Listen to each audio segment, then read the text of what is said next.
इतिहास आज का मैं आज हम समाज में भेदभाव खत्म करने वाले सिखों के तीसरे गुरु श्री अमरदास के सिख गुरु बनने की कहानी जानेंगे।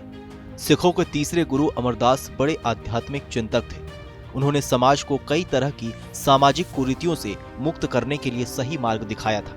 गुरु अमरदास का जन्म 23 मई 1479 में अमृतसर के बासर गांव में हुआ था। गुरु अमरदास दिन भर खेती और व्यापार के काम में व्यस्त रहने के बावजूद हरि नाम का सिमरन करने में लगे रहते थे। लोग उन्हें भक्त अमरदास भी कहकर पुकारते थे। गुरु अमरदास ने 21 बार हरिद्वार की पैदल यात्रा की थी। एक बार उन्होंने अपनी पुत्रवधू से गुरु नानक देव द्वारा रचित एक शब्द सुना। उसे सुनकर वे इतने प्रभावित हुए कि पुत्रवधू से गुरु आनंद देव का पता पूछकर तुरंत उनकी शरण में चले गए। उन्होंने 61 वर्ष की आयु में अपने से 25 वर्ष छोटे और रिश्ते में संबंधी लगने वाले गुरु अंगद देव को गुरु बना लिया था।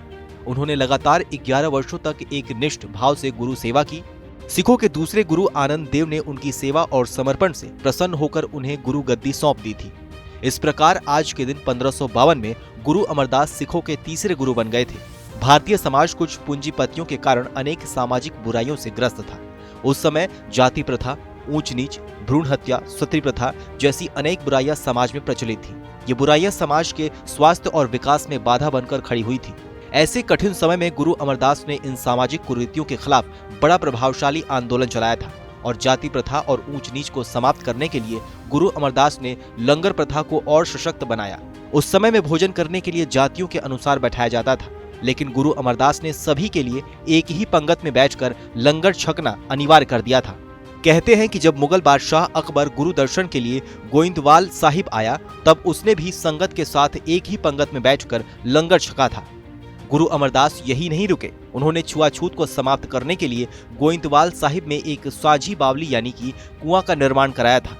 कोई भी मनुष्य बिना किसी भेदभाव के इसके जल का प्रयोग कर सकता था। उनका एक और क्रांतिकारी कदम सती प्रथा को समाप्त करना था।